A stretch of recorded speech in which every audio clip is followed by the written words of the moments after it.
In part 1, we talked first impressions, part 2, moments and mechanics, and now as we roll into the zombie-filled landscape of part 3, we discuss characters, story, and theme. If Earthbound was constructed like a bridge or a skyscraper, these 3 elements would be part of the load-bearing foundation. Earthbound strikes a tricky balance of youthful fun and existential dread, non-linear storytelling with a strong narrative drive, and characters who feel achingly real regardless of how old you are. In a game marketed by poop jokes and stinky scratch and sniffs, it's a remarkable and surprising achievement. Time to grab your copy of the Shyness book, sip a bottle of refreshing DX water, and relax to the soothing sounds of Mr. Saturn's coffee break as we dive into Earthbound Part 3, Characters, Story, and Theme.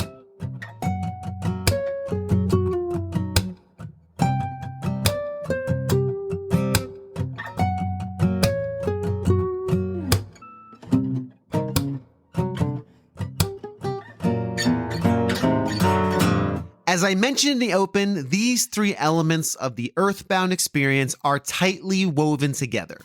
Characters and story exist to support themes, yet they still hold up on their own, etc., etc.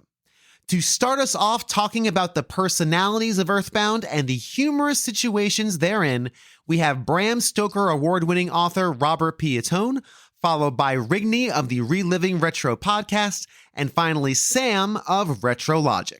Earthbound is a game that has an intense amount of flavor, which I've really appreciated. When I played it with a spoiler-free walkthrough. I didn't want the friction. Earthbound, I would say mechanically, it has a lot of friction for me. There's a lot of grinding. Again, there's the items don't really make much sense because they're all goofy and silly and fun. What's your take on that piece of it? Because again, I think Earthbound's a singular experience everybody should play. But go in there understanding the play is not quite what you might be used to if you're used to Final Fantasy or Chrono Trigger or a more modern RPG.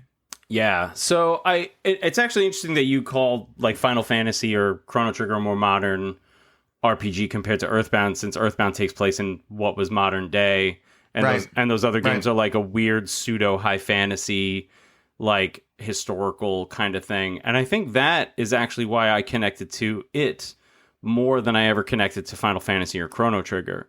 Because as, you know, as fun as Chrono Trigger was, I really didn't care about the characters at all. I didn't care about the stakes. I just didn't care about the story. I like the music. And overall, I just didn't care. Same thing with the Final Fantasy games. Like none of that mattered to me. Like it just wasn't there. Whereas Earthbound was like, this is your backyard. This is your house. Like you're not like a badass samurai hero with spiky hair from Final Fantasy. Like, it wasn't like that. You were just a kid with a baseball cap. And, like, I felt like that kid. And the best thing about NES is they give you enough of, like, character development for him, but you can still see yourself in him. And that's what makes it so exciting, too, because it's like, okay, yeah, he's a silent protagonist, and he's kind of this, like, meant to be this sort of everyman figure. But then as the game goes on, like you unravel more and more about him and about his childhood specifically, and about how he felt about things leading up to his call to action of saving the world. And I think I just connected to that a lot more because, again, like you said, because I was 11, there was that element of like, this is adventure.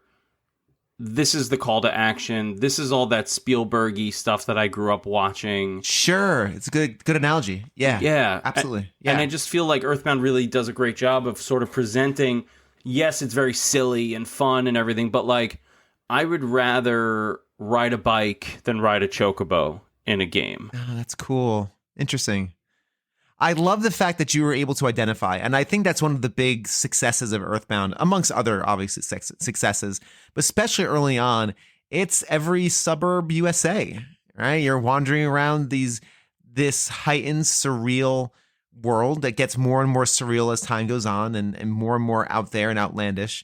But at the outset, you're just kind of wandering around your neighborhood, buying stuff and interacting with people and hitting dogs with frying pans, and you know what I mean, like digging around trash cans for burgers, digging around for burgers and such. It's such an interesting. I could definitely kind of see a kid.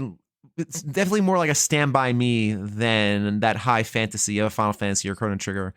I can totally see people identifying with that, and I was really evident with me when I first played it. I was like, oh, this is cool because of that. This is just we're existing in a world that makes sense, but very quickly stops making sense.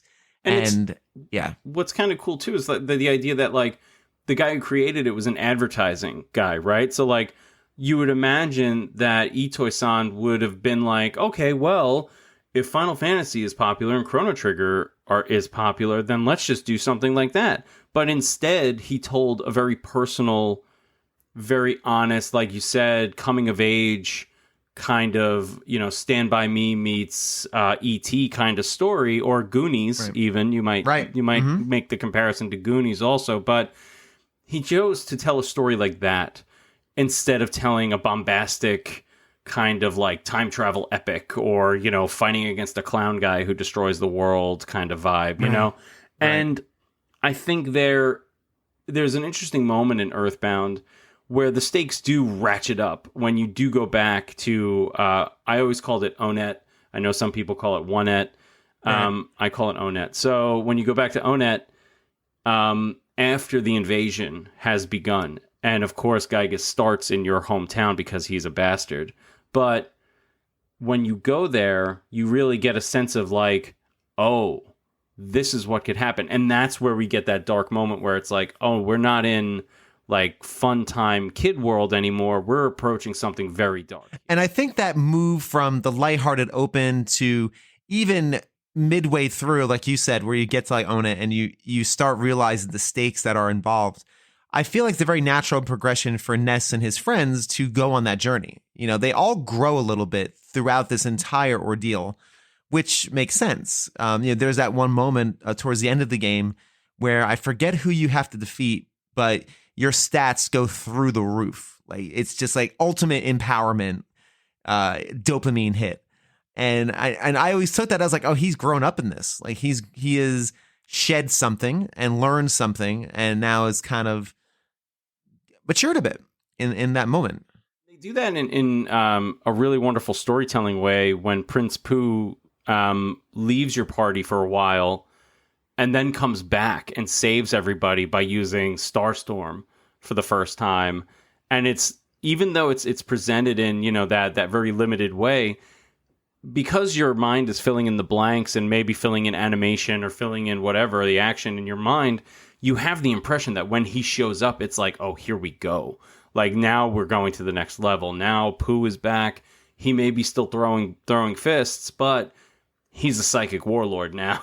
And it's just like the most exciting, thrilling moment. And that comes right before that ultra dark moment. So it's like you have this exciting return of one of your best friends, but also like, okay, now we need to do this because now it's on.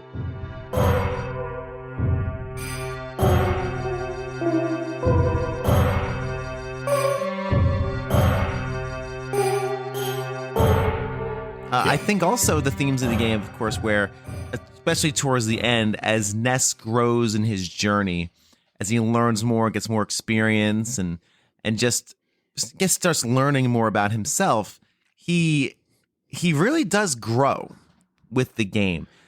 What about his growth as a character do you think impacts you, or when you think about it as an adult? Because again, these games hit so much different as an adult. At least this one especially than when you're a kid. Yeah, this one's huge because like we said before, as you're going through the game and as Ness is progressing as a character, he starts to notice the same things adults start to notice in real life. Is like, really, you're kind of just like, oh wow, wasn't that fun as a kid? Like, I wish I had more time to do that. You know what I mean? Like, it's just a lot of reminiscing about when you were a child, really just saying like, it's okay to still be a kid sometimes, you know what I mean? And it's okay that like you used to do those things as a kid.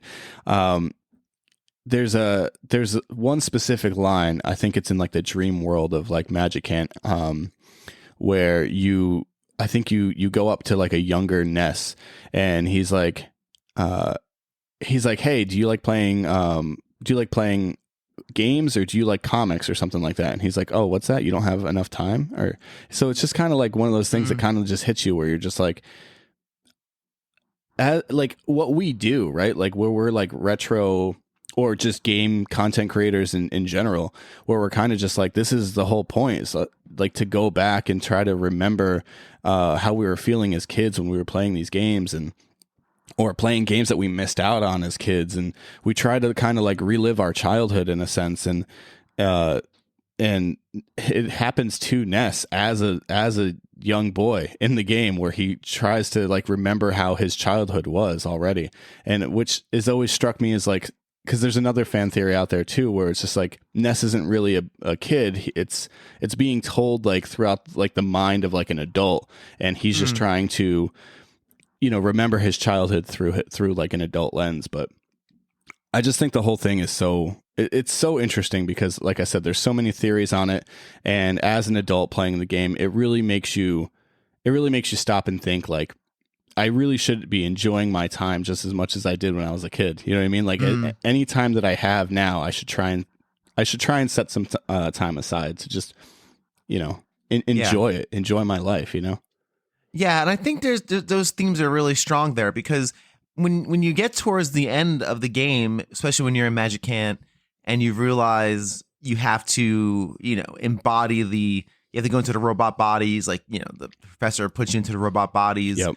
There is a sense of finality there where, things are no longer fun and light. However, I think the final gameplay conceit of praying, I think that is probably one of my favorite, my favorite moments in, like, at least in 16-bit games. That the idea of having hope, is the only thing that'll get you through. I think that also links up to adulthood, right? And Earthbound is also, I think, going off of your point, has a nostalgic feel for adults. You think back to those times you were just roaming around outside with your friends, getting into adventures and trouble. I mean, you weren't hitting dogs with frying pans or anything, or setting off bottle rockets in people's faces, but hopefully not. I don't know. Maybe you were. I was not. Yeah, I was not either. I was a good boy. I did know some children though. I think there's a real connection there as an adult. You're looking back and saying, hey, I had more time then. I don't have the time now. What am I doing with the time that I have? And that's really powerful. Yeah. Right. Yeah. And I think that's why with any of the time that I do have, I really like to make sure I'm doing as much as I can for my kids to make sure that they have as good of a childhood, if not better than the one that I had. You know what I mean? Like that's really my goal as a parent, is just to make sure that they're having fun as kids, because that's your only job as a kid, right? I mean, obviously you have school and stuff like that, and that's important, but like the grand scheme of things, you're going to be working for the rest of your life once you get out of school. So have fun now.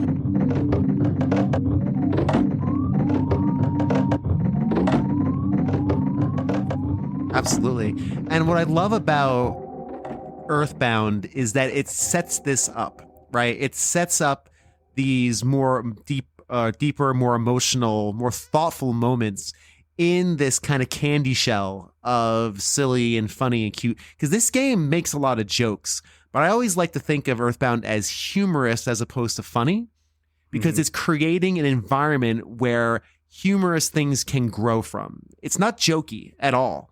So, and which again, if you looked at that marketing, that's what you would think. Like, oh, this is kind of like a jokey comedy game. There's jokes, like there's no question, but it's a humorous environment. The world is there to support characters that are doing fun things, and then allows for real, thoughtful, not tragedy, but real thoughtful recollection of, again, like the snowman, like thinking back, and Ness going through. Yeah, and I mean, it's almost an overused kind of description of different narratives, but Earthbound is very much at its heart a coming of age story.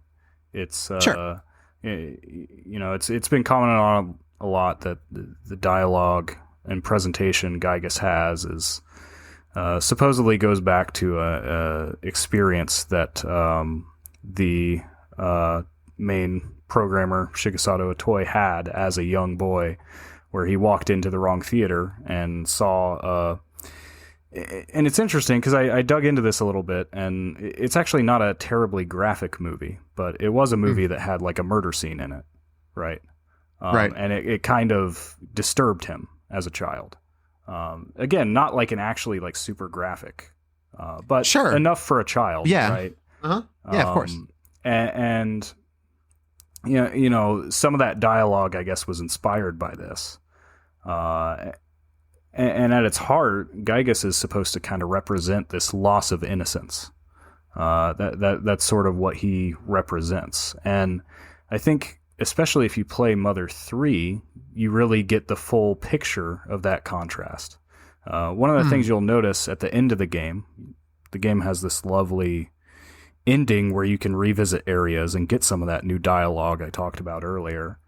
And a lot of characters will comment that Ness seems more adult now, or he seems a lot of characters. I didn't even pick up on this until like the 10th playthrough or something. A lot of characters will mock Ness for being chubby, actually, which is interesting. They'll comment that he looks a little bit more grown up now. Yeah, interesting. And sometimes there's hints that it's not even so much his physical appearance, it's just that he carries himself with more confidence. But there's just all those little things about like, oh, Ness is like grown up now. That's kind of the message you get at the end. If you play Mother 3 the way Pokey, or in Mother 3 he's called Porky, I tend to go with which game calls him. But Pokey in Mother 3 is very much presented as this old child. He's both old and he's still a child, and he still acts like a child.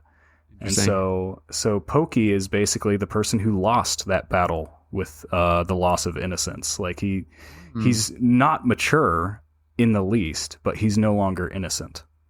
Whereas Ness kind of represents the character that's battled against that, overcome that, and come out mature.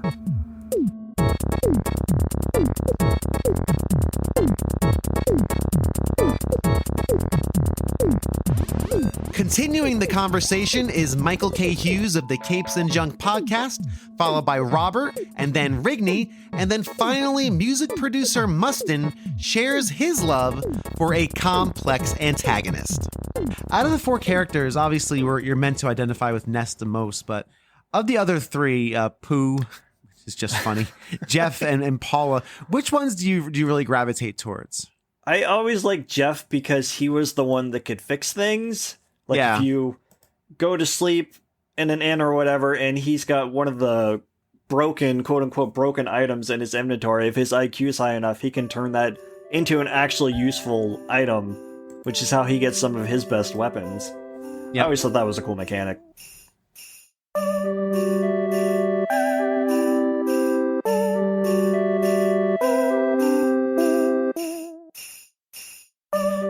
One of the more interesting characters of the four, for me, is always Jeff.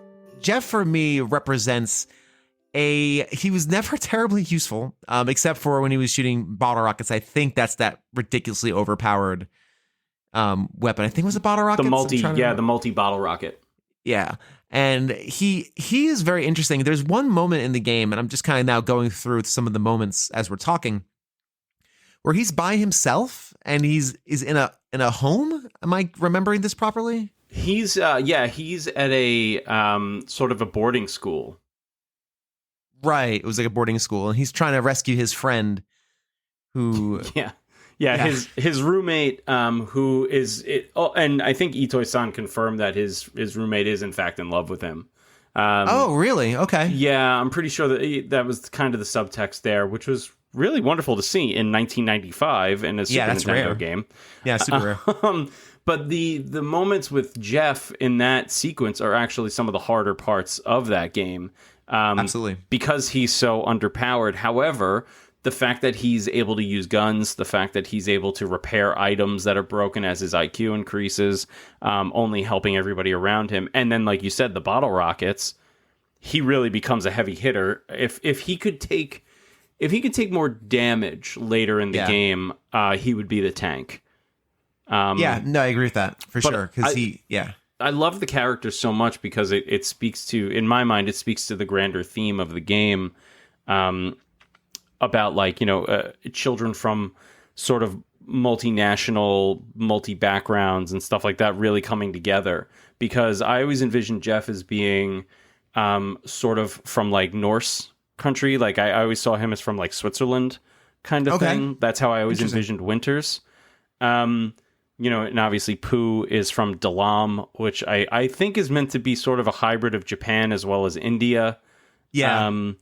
Obviously Ness is from Eagle Land. It's pretty obvious to see. And, same thing with Paula. But, Paula is interesting because of the prayer ability, which I don't think Itoi-san intended that as like literal prayer to a deity. I think it really is more about the idea of like hope. I think if there was if they were translating it now, it would be hope as opposed to prayer. And that would again speak to like, so you have a female character who has this sort of belief system. She has this hope, this like belief in a greater concept, and it is that greater concept that does save them in the end. And I don't think a lot of games would take a chance like that or would have the guts to really do something like that.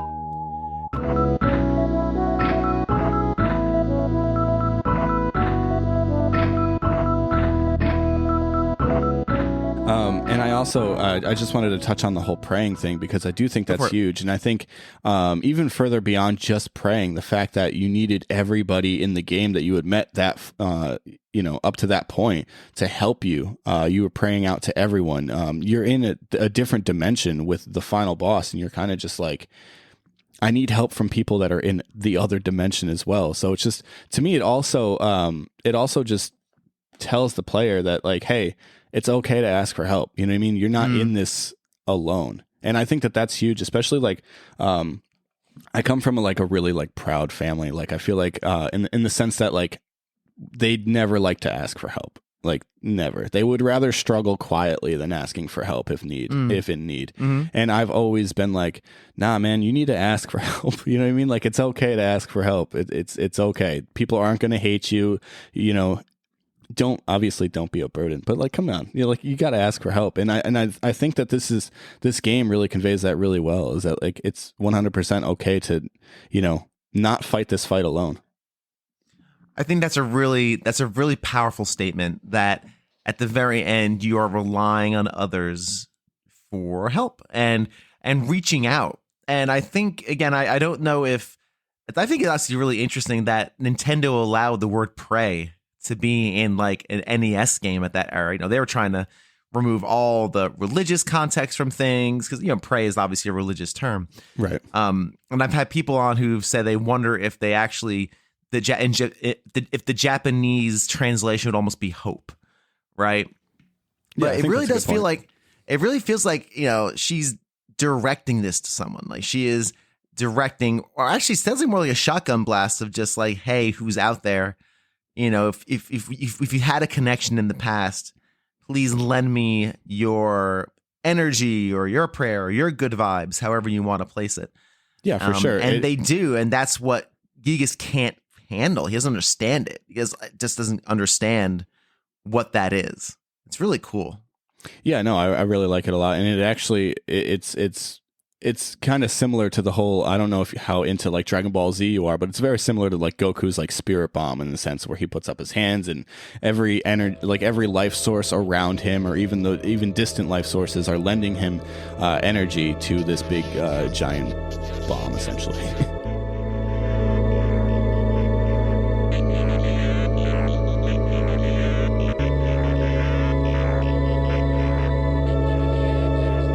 And you see this plight of Pokey, to see how like he was right there because he wanted to be your friend, and then you come to realize like how he comes from such a broken home, and then with you being the chosen one and him not being one of the 4 kids that's supposed to help, it only pushes the plots that this kid would become the nemesis.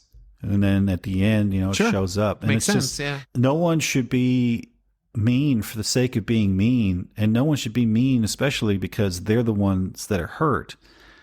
But I can't help but feel bad for that, piece of crap, because he, everything was supposedly being affected by the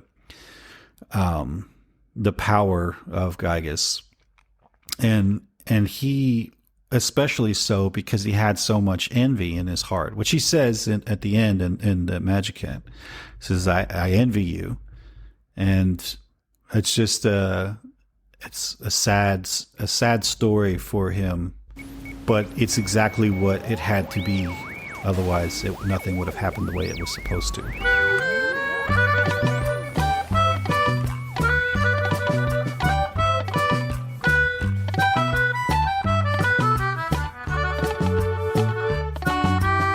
Just wanted to take a break from the conversation to thank my wonderful patrons, starting with Terry Kinnair, Greg Seward of the Player One podcast and Generation 16 series of videos, Games with Coffee, The Let's Play Princess, BT Goebbels, Tim Knowles of The Elitist, Julian of Nerds Without Pants, Seth Sergil of the All End podcast, and finally the one and only Pete Harney. If you'd like to support the show financially, mosey on over to patreon.com/a gamer looks at 40. Check out the tiers, and if something strikes your fancy, please sign up today. And if not, a rating or review or simply telling a friend does just as much good. Thanks again for listening, and let's jump back into the episode. Coming up, Kyle VonKubick of the Read Only magazine discusses the team's trials and growth. Michael K. Hughes returns to share insight on everyone's favorite Comic Sans character. And then finally, Kat Blackard of the Mother She Wrote podcast joins the show to compare and contrast Earthbound's silly and serious elements. When you're introduced to the character Pooh, the karate master character, he's going through his own trials too. And there is another sequence where the game is telling you, like, I'm taking away your eyes, I'm taking away your ears, I'm taking away your hands. It's this helplessness. And can you overcome this feeling of helplessness and survive? Right? It's a survivor's story. Sure. Yeah. And those type of stories are common in cinema and literature and video games, but there is just something about this particular game that's really resonated with people, and I think it's because of this David Lynch, Charles Schultz mashup of what toy presents, where NES is very relatable to, I think, a lot of players, because here's a kid whose dad's not around, doesn't have many friends. The adults in his life are either, obstacles, or they're just not believing what he's seeing. And I think that those type of things or experiences are experiences that are very relatable, regardless of whether it's America or Japan, little boy or little girl.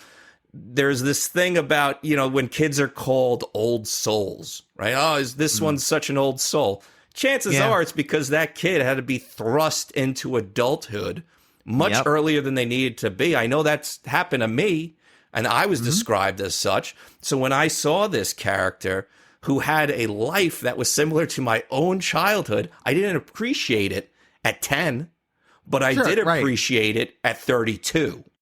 Earthbound doesn't lean on jokes, it leans on humor, which I think are two different things. Jokes are these kind of momentary gags, right? And they're definitely those things, right? Again, like the poop stuff, and there are gags and jokes, but Earthbound creates a humorless world, a humorous world where good jokes can blossom from. So the whole world of Earthbound is this surreal abstraction of, every suburb USA. And it creates this humorous backbone that really fun and lively things can grow out of, like the characters with the Comic Sans who tell you to hide behind the waterfall for three minutes, or all of those are the the moles, right? Like third strongest mole, fourth strongest Yes. mole. Like, and all of that stuff makes sense in the world it's in, which I think is incredible. Like everything makes sense in this really weird, abstract world. Yeah, the enemies, they're a rogue's gallery of funny most of the time. Oh, right? totally. Aside Totally. from some of the later enemies and Gygas, you know, the Starmen look very slick and rounded, so they're cool looking. But Yeah. then fighting the rabid dog or the hippie or the you know, Karen with the handbag. These are, I'm paraphrasing some of these, but this course, is what of you're course. fighting a speed limit sign or Ohio sign at one point. You know, a traffic I sign. love it. Yep. It's, and you're right, it doesn't feel out of place because the game is constantly reminding you of its surreal foundation. Because it starts That's a off good way with of you putting meeting a little bug, you know, to tell Right. you about what's going on. And it's a super powerful bug that helps you to fight, you know, one of the bigger bads in the game later on, but then gets swatted away and dies. Instantaneously, Instantaneously. like a bug would, Right. which is shocking and jarring, but again, very funny. Rest in peace, Mr. that world. Buzzbuzz. We're gonna pour one out for Mr. Buzzbuzz here on the show.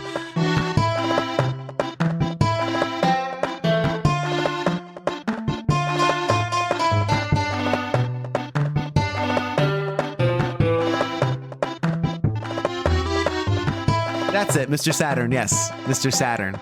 Again, another situation that's just out of left field and bizarre and strange and weird. Again, one of those things that I believe one of the mechanics and one of like the little tricks of beating it, which again, I don't know how you know this without a guide. You have to hide behind a waterfall for exactly 3 minutes. Like exactly 3 minutes. One of the Mr. Saturn gives you like a vague clue, I guess. It's like a Simon's Quest kind of clue. Is like, that's what that means? He says something about waterfall 3 minutes, but it doesn't like specify that that's the password. Maybe he says wait. He might say wait 3 minutes, but still, I feel like that's something I had to consult the guide with back in the day. Yeah, I can't imagine someone figuring that out. Like again, I always think because again, I'm knee deep in the world of rental games now because that's what like a lot of my interviews are. And again, I can't imagine renting that game, no guide, just a game in a box. Somehow you get to that point because again, there's no way you're getting to that point anyway on a rental. But who knows? Maybe it's a 7-day rental, and all of a sudden you're just stuck here. Like, what do I do? I'm just gonna wander around and get destroyed by the exploding trees. That's what I'm gonna do at this point.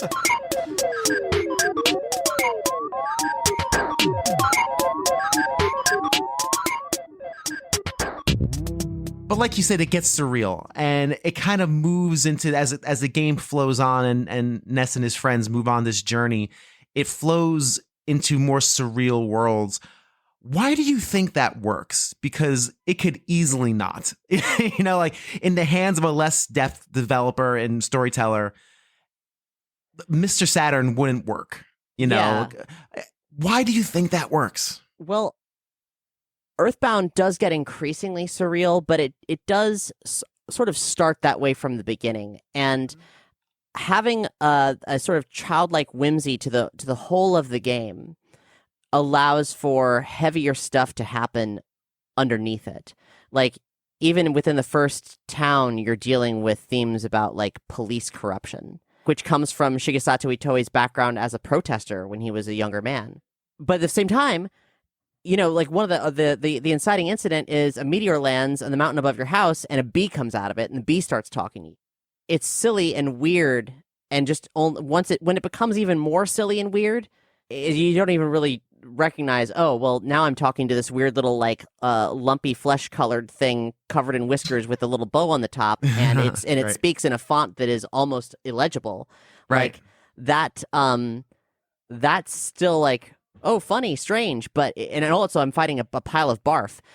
Right. But at Yeah. that point, the game has already like conditioned you where you're like, well, I've already left my home and things are just getting weirder, and so then therefore this makes sense, because underneath it all, underneath all this strangeness, there's still you're still experiencing people who are like townsfolk who are afraid of what's happening to their lives and their homes and stuff. You're experiencing real social ills and peril, and no matter how strange it gets, it stays emotionally grounded.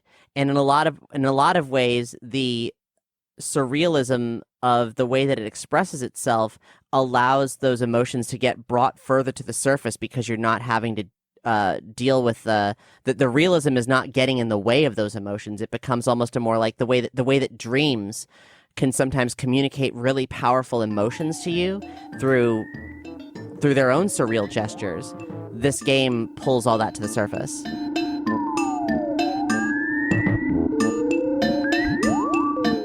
And finally, we get to the varied and wonderful themes of Earthbound. Mustin kicks off the conversation, followed by Dan, aka Captain Gingerbeard on Twitter. Last time I called him Captain Gingerbread. He is not Captain Gingerbread. Apologies, sir, on that mistake last time around.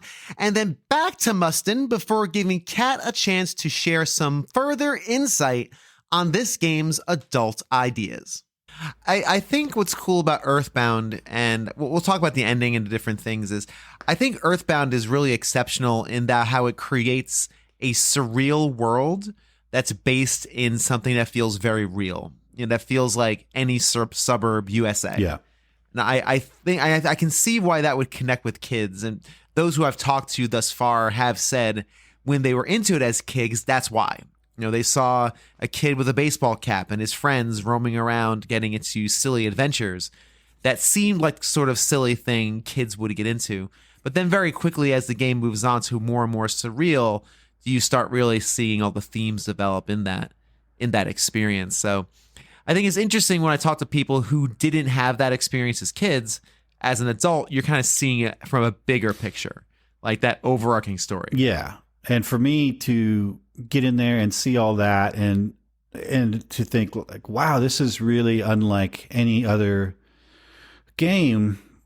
My mom is there and she's snarky and fun and covering for me. And my dad is basically an ATM or a telephone. Right. And you got to go to the ATM and get cash out. I mean, it's the things that made those GTA games fun. It's like, oh, you can do this in real life. Which when you try to explain to someone, which I remember hilariously from the show Community, Troy and Abed come back from break and Troy's trying to explain this new game that they're playing where they can get an apartment and get a job and enroll in community college. And it's like, it's more fun when you play it. It's just, yeah, it's like, wow, you can go to the ATM. Yeah. Sweet. I mean, you can buy a baseball bat. Awesome. That's great. And nothing fits in your pack and you have to go back and forth to your sister who makes bank off of you because of inventory reasons.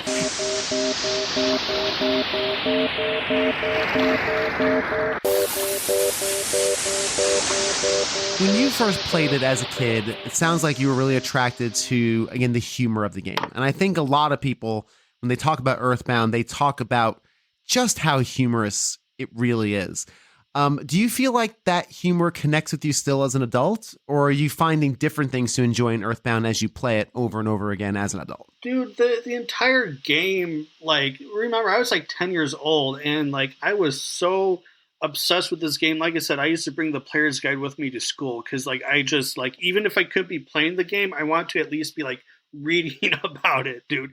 So I say that the game itself like formed a decent part of my own personality. So like even growing up, I'm 38 years old right now.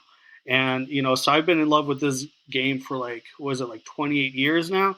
And like, I still like, that still resonates with me. If there is one video game that anyone could play to like understand me, it would be Earthbound. Like if you play through that game, you'll just like understand me, And yeah, like a lot of the humor, and like it's one of those things where like there's a lot of humor for like younger audiences, but then there's also like other things where you go back as an adult and you'll realize that there's like kind of some adult stuff thrown in there that you don't really catch as a kid.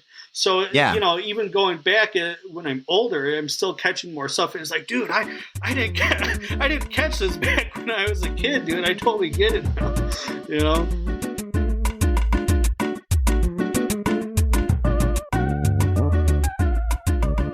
The humor in the game is pretty self-deprecating, I think. Sure. Yeah. And absurd. It was just, there was nothing like that. I don't recall ever playing a game that was funny. Games that had funny moments, sure. It was always fun to hit hit someone with a red shell right there at the very end. Right. Or that last minute throw in Street Fighter 2 when they weren't even meaning to jump at you. But just you had like the you Spoony Bard moment in Final Fantasy IV. Say like, what? Right. But to be really funny, it was really cool. And I like I said, I probably wouldn't have really appreciated it at age 10, but being able to enjoy it in my 30s was it was nice, because I know that there wasn't anything else out there like that. But it also included such feelings of existential dread. Oh, totally. Absolutely. And, you had your coffee break moment. Where was that? I think it was in the Mr. Saturn's land. You just like have that moment talking about life and all that stuff.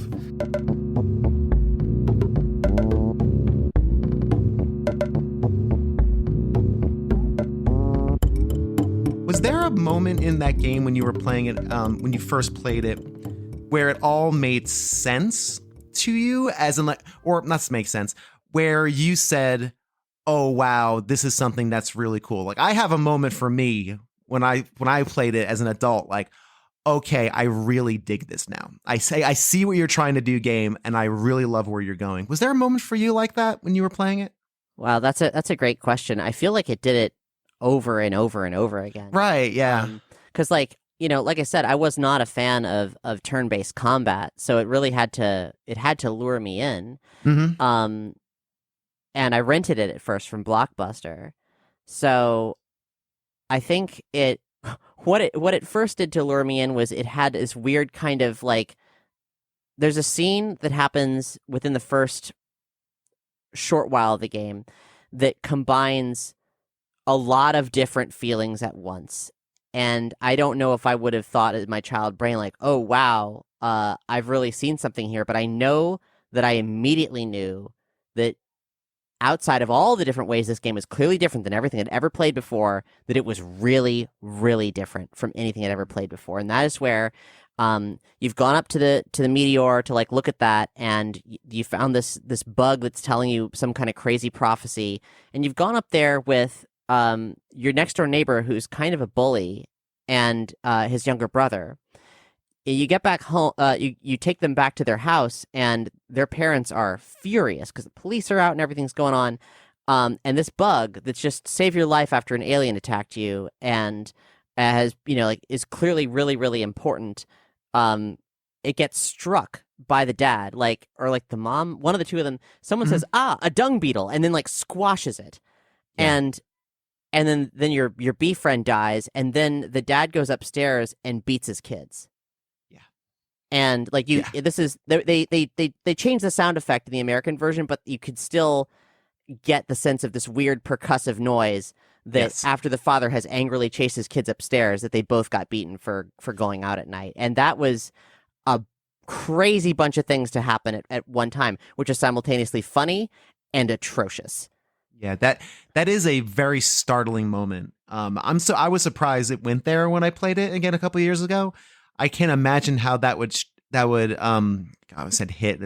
I'm trying not to be punny, obviously. I can't imagine how that would feel for a child I'm obviously kids go through that, right? Yeah, I was you know, beaten as a kid. Like Sure. that was, I didn't think that was like, normal or good, but I was like, Yeah. I mean that because then you were seeing a kid who's been a bully to you. You're seeing their trauma and their pain right in front of you, and that character takes that trauma, and you don't think it's going to be important, and it becomes extremely important. Absolutely.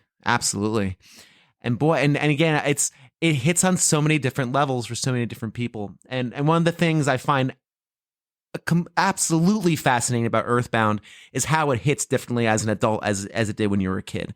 And I think good art should do that, right? It ages with people. You experience Earthbound as a kid, and it's totally different as an adult.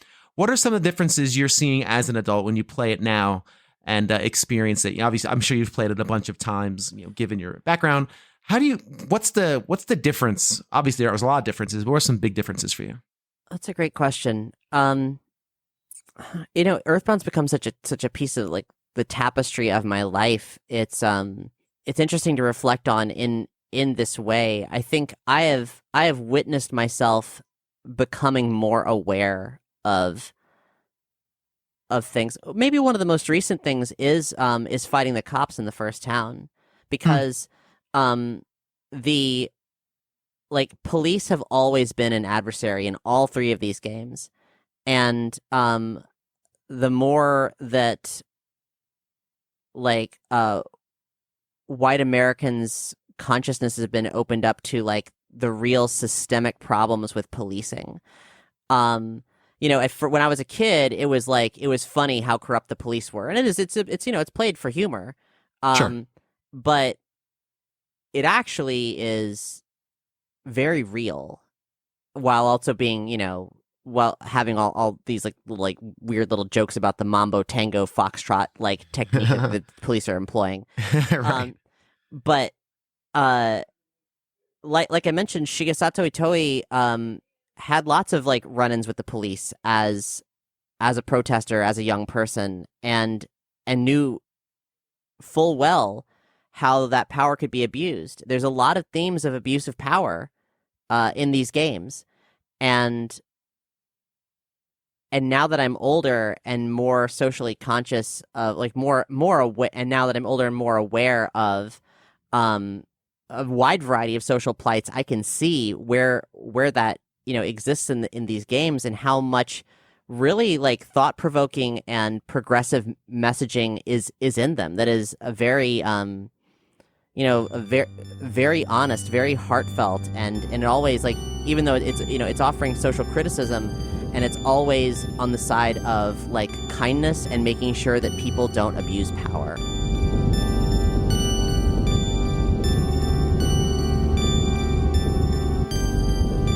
And finally, to close out the episode, Kat discusses the theme of kindness, followed by an awesome chat with Celeste of the Other Zelda podcast, where we discuss persistence, camaraderie, and the poignant relationships grown in this amazing game.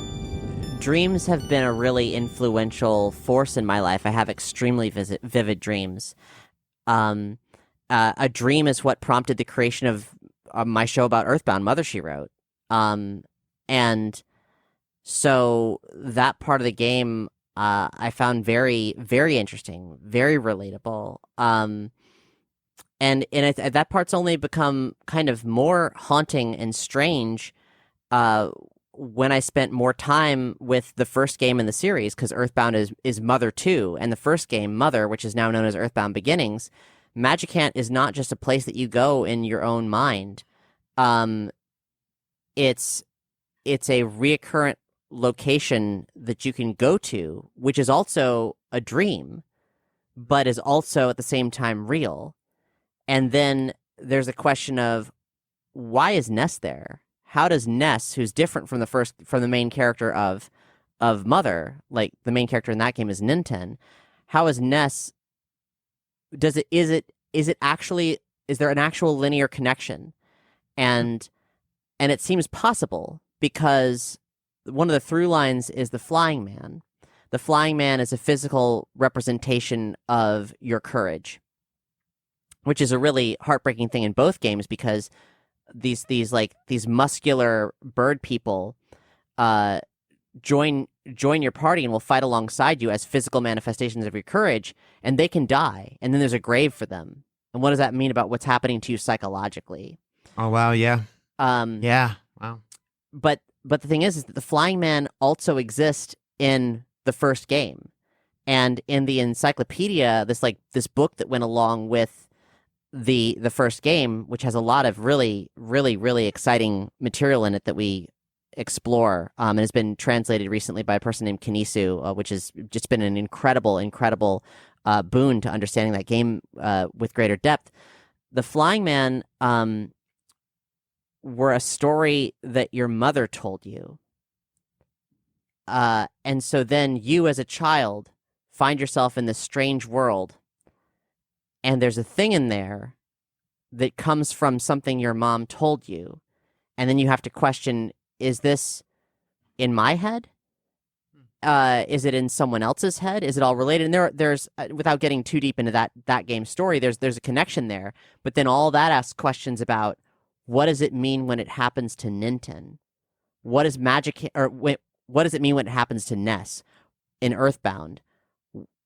What is this magic hand that clearly exists just in his head?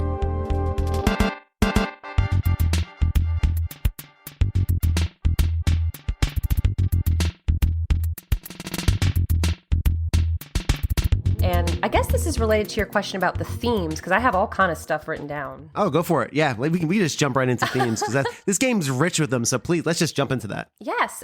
So like you were saying, on the surface, it's like, okay, it's goofy, it's sarcastic. I think the marketing campaign was very 90s with that very vulgar humor of like fart jokes and things smell. And there's even an enemy who belches. Yes. Is it Mr. Belch or King Belch? I can't Something remember. like that. He's in the sewers. It's disgusting. And I'm kind of glad that the interface of the game is how it is instead of maybe 3D and realistic where you'd actually see him vomiting or something. But Master Belch, that was it. Master Belch. Yeah, it's a bit like, it's very Nickelodeon. Yes. Cartoons. Like Ren and Stimpy type thing. But I think that the game at its core, it resonates with me so much because it shows how much we can accomplish if we simply try, or at least not be afraid to try. And have you ever seen this really sweet music video dedicated to Earthbound by Sagan Yee on YouTube? I have not, no. So it's the audio version of Pollyanna, or I guess the lyrical voice version. I think her name's Catherine Hardwick. She is singing the lyrics to Pollyanna, which is the song you hear at Ness's house. It's very soothing. Do you know which one I'm talking about? Yes, okay. Absolutely. And this version is sped up and a little bit more active. And there are lyrics like, I believe the morning sun is always going to shine again. And I believe there's a pot of gold at every rainbow's end. And there's this constant verse of, I believe in you. Why wouldn't I believe in you? And a Pollyanna, which just in case people aren't aware, it means you're overly cheerful and optimistic like the titular character in the novel, Pollyanna. And I absolutely love that song. In fact, in preparation for this episode, I rewatched that special animated video dedicated to that song and to Earthbound, and I was tearing up. I'll have to send it to you. Yeah, please do. It's very sweet. It's short, but the lyrics to that song and just Earthbound in general, there's this sense of perseverance. Sometimes when you're playing a game, you just take it at its surface level. But when you think about it, these are young children who are tasked with saving the world. Right. That's a heavy order right there. And and every now and then something will happen in a fight where Ness misses his mom. And you're not really. Oh, yeah. Yeah, like you might not think about it at the moment because you're like, I gotta beat this boss, Ness. Please stop being, a crybaby or whatever. But in that lyric video, there's a little drawing of Ness crying in a phone booth when he's calling his mom. And I think that's very realistic. That's how a child would feel. Like, it kind of makes me think, okay, was this all these kids' imagination? Are they off at camp and they're on their own little adventures? Sure. Like that? Like, I don't know. It's just... Yeah. It's just so fun. And I think the game encourages courage, curiosity, dedication, friendship, open-mindedness, and optimism. Because there's quirkiness in there. There are the little creatures that want to overcome shyness. Like, that is a very specific request. Sure. That little book, Tindas, I think they're called. And I think if you want to look at it in a deeper way, life is an adventure, and every day can be an adventure. Going to the grocery store can be exciting. It's truly up to you what direction you want your life to take. Like, sometimes I'm too stressed and the grocery store is way too chaotic. But sometimes I'm thinking, let me go look up a new item. Let me try this new snack. Oh, look at that cute dog someone brought in the store. Right. Maybe I can help somebody by getting something on a shelf for them. Or I've been at grocery stores where they couldn't see very well, and they asked me to read the labels on a can. Just the game, it has a happy ending, of course, and I think it's a really good reminder to be jubilant and be interested in the people and things around you. I think that's really cool. And it's funny because when you talk about the little things, right? And you're very right, because these kids are tasked with this monumental mission to save the world with nothing more than baseball bats and whatever they can fit in their backpack, which is, again, frying pans. Yeah, exactly. Bottle rockets. Like, that's what they're working with, right? And of course they have psychic abilities, and that happens. But I think that actually reminds me of talking about Majora's Mask for the last forever time, because that's a game I spent 3 episodes on. The best you can do is what you can do within your cycle, right? And that's what Majora is all about. What's the best I can do within my cycle? Because when the cycle's over, it resets, and now so what can I do now to make something better within the cycle that I'm given, right? And of course, we only have one cycle in our lives. We have one, and that's the end of it. So what can we do within that? And I think that idea of youthfulness and finding joy, and again, in Earthbound, there's lots of it to be found in the midst of this adventure. So I think that speaks to a lot of the interesting themes going on here. That youthfulness is so vital to this. And that's very, very attractive, this idea of an adventure with kids.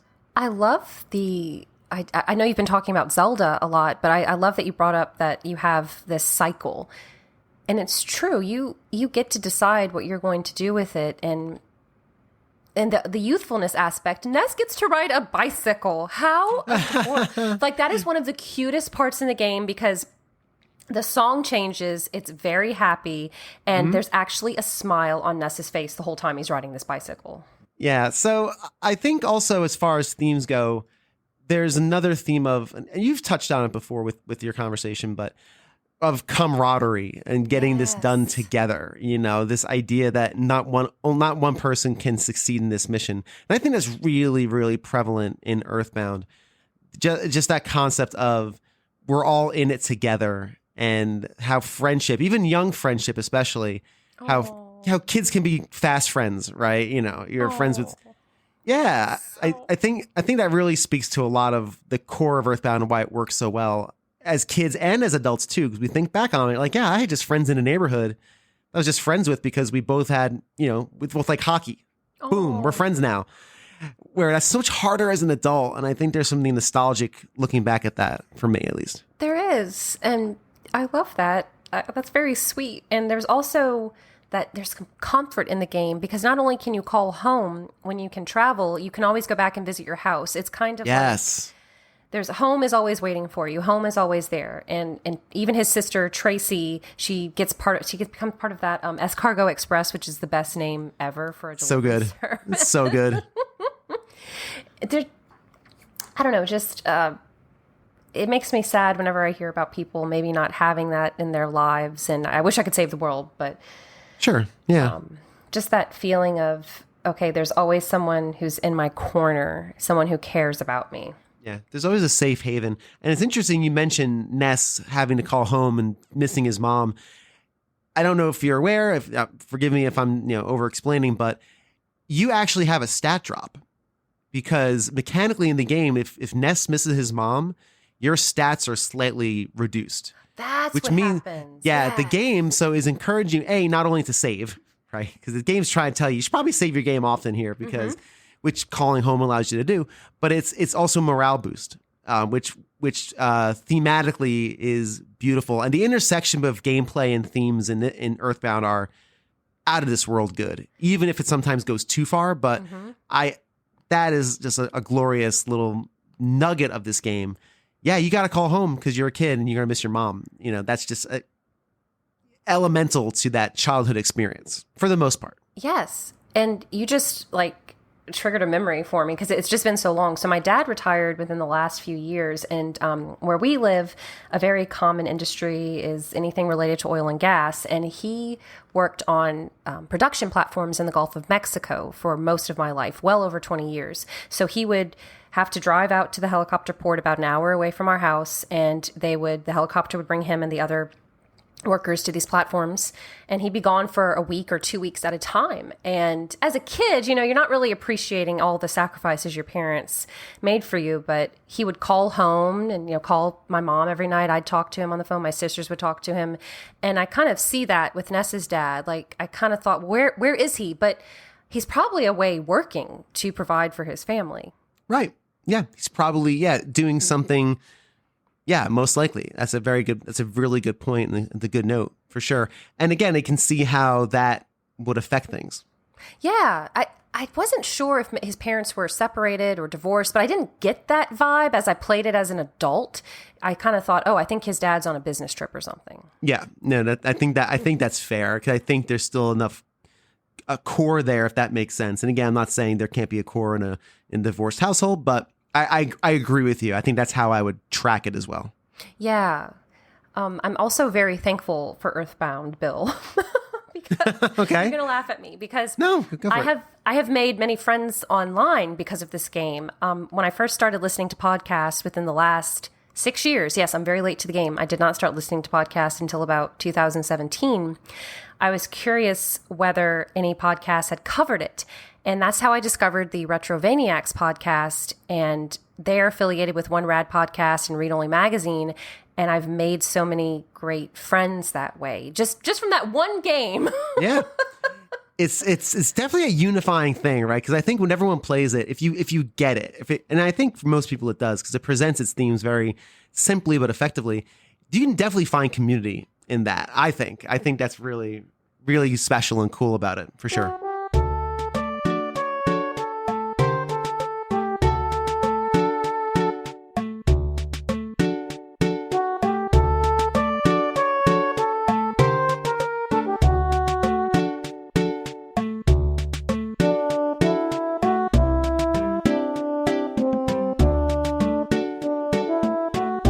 If everything goes to plan and all things work in my favor, we may spend a week talking about that incredible community, the amazing group of people that have bonded and grown and learned from each other through the Mother series and especially Earthbound. No promises, just throwing it out there. There may be something like that coming in the near future. But next week, we will be talking about the final aspects of Earthbound, the game, including moments, the ending, the final moments, and any other additional little thoughts and ideas that have come from our guests thanks to this amazing game. Thank you so much for listening to this edition of A Gamer Looks at 40. Thank you for all the kind comments and feedback I've gotten on this series. This has been a labor of love I was not expecting, and I'm glad it's resonating with some people. So thank you so much for checking it out. If you haven't already, follow me on Twitter at AGamerLooksAt440. Also doing the occasional TikTok like the young kids do. Check me out there at AGamerLooksAt40 as well. Thanks so much to Kev from the Discord and Pete Harney for their editing assistance. Thank you so much to my wonderful patrons for supporting the show financially. And thank you for being you and being amazing listeners and friends of the show on A Gamer Looks at 40. And until next time, Fuzzy Pickles. Do with that as you will.